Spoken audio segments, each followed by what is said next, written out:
বানাচ্ছি বিকেলে বা সন্ধ্যার জন্য একদম পারফেক্ট একটা সমোসা রেসিপি, যেটা খুব সহজে এবং চটজলদি বানানো হয়ে যায়। আর এই সমোসা খেতে ভীষণ ভালো লাগে, আর এটা ছোটো থেকে বড় সবারই খেতে ভীষণ ভালো লাগবে। চলো, তার জন্য এখানে নিয়েছি 1 বাটি ময়দা, ওর মধ্যে দিয়ে দিচ্ছি স্বাদ মতো লবণ আর একটু জোয়ানকে এখানে একটু ঘষে দিয়ে দিচ্ছি। তোমরা জোয়ানের পরিবর্তে এখানে কালো জিরেও দিতে পারো, তাহলেও হবে। এবার দিয়ে দিলাম বেশ অনেকটা পরিমাণে সয়াবিন তেল। এবার ময়দাটাকে বেশ ভালো করে ময়ম করে নিতে হবে। ময়দাটা ভালো করে ময়ম করা হয়ে গেছে। এবার অল্প অল্প জল দিয়ে ময়দার একটা ডো বানিয়ে নেব। এবার ওই ডোটাকে ওই 10 থেকে 15 মিনিটের জন্য একটু চাপা দিয়ে রেস্টে রেখে দেবো। ততক্ষণ চলো এখানে একটা আলুর পুর বানিয়ে নিই। তার জন্য কড়াইয়ের মধ্যে প্রথমে তেল গরম করে প্রথমে লাল বাদামটাকে এখানে লাল করে একটু ভেজে নিচ্ছি। এবার বাদামটা তুলে নিচ্ছি। এবার ওই তেলের মধ্যে দিয়ে দেবো একটু রসুন কুচি আর দিয়ে দিচ্ছি 1 চামচের মতো ওই আদা কুচি। এই আদা আর রসুনটা অল্প একটু ভাজা ভাজা হয়ে আসলে ওর মধ্যে সমস্ত গুঁড়ো মশলাগুলো দিয়ে দিচ্ছি একদম অল্প পরিমাণে হলুদ গুঁড়ো, একটু লঙ্কা গুঁড়ো আর দিয়েছি জিরে গুঁড়ো, আর কারি পাতা দিয়েছি কয়েকটা। তোমরা চাইলে এখানে কারি পাতাটা আগেও একটু দিয়ে ভালো করে ভেজে নিতে পারো। এবার সমস্ত মশলার মধ্যে এবার সেদ্ধ করা আলুটাকে একটু ম্যাশ করে দিচ্ছে। আর হ্যাঁ, এখানে একটু লবণ দিয়েছিলাম।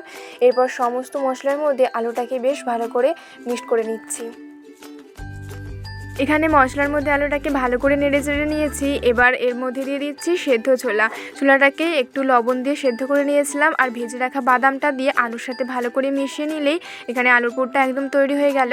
এবার চলো এখানে যে ময়দাটাকে মাখিয়ে রেখে দিয়েছিলাম সেই ময়দাটাকে ওই 4টে ডো কেটে নিচ্ছি, তাহলে এখানে আমার করতে সুবিধা হবে। এবার একটু ময়দা ছড়িয়ে ওই ডোটাকে বেলে নেবো বেশ বড় করে। খুব একটা পাতলা আবার খুব একটা মোটাও বেলবে না, একটা মিডিয়াম সাইজ করে বেলে নেবে। এবারে দেখো এখানে বেলে নিয়েছি। এবার একটা ছুরির সাহায্যে এভাবে 4 ভাগ করে কেটে নিচ্ছি। এবার আলুর পুরটা দিয়ে দিচ্ছি। এবার 4 সাইডটা না একটু জল লাগিয়ে দেবে, নাহলে ভাজার সময় খুলে যাওয়ার চান্স আছে। এবার ভালো করে দেখো আমি যেভাবে মুড়ছি তোমরা ঠিক এভাবেই মুড়ে নেবে। এগুলো মোড়ার সময় না একদম চেপে চেপে মুড়বে, নাহলে খুলে যাওয়ার চান্স আছে।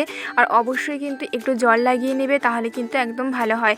এভাবেই সবকটা সমোসা বানিয়ে নিয়েছিলাম। আর দেখো সবগুলো বানিয়ে নিয়েছি। এবার এখানে তেল গরম হয়ে গেছে, তেলের মধ্যে একটা একটা করে দিয়ে একটু লাল করে ভেজে নেব। আর হ্যাঁ, একদম কিন্তু লো মিডিয়াম আঁচে ভাজবে, নাহলে ভেতরটা কাঁচা রয়ে যাবে আর ওপরটা লাল হয়ে যাবে, তখন খেতে একদম ভালো লাগবে না, আর ভেতরটা তখন কাঁচা রয়ে যাবে। দেখো সবকটা এখানে লাল করে ভেজে নিয়েছি।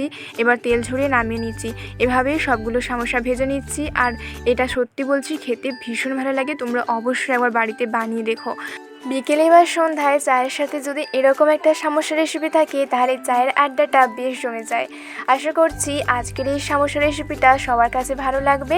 ভালো লাগলে অবশ্যই একটা লাইক করে দিও, আর নতুন নতুন রান্নার রেসিপি দেখতে চ্যানেলটিকে অবশ্যই সাবস্ক্রাইব করে দিও। সবাই ভালো থেকো, সুস্থ থেকো আর পাশে থেকো। টাটা।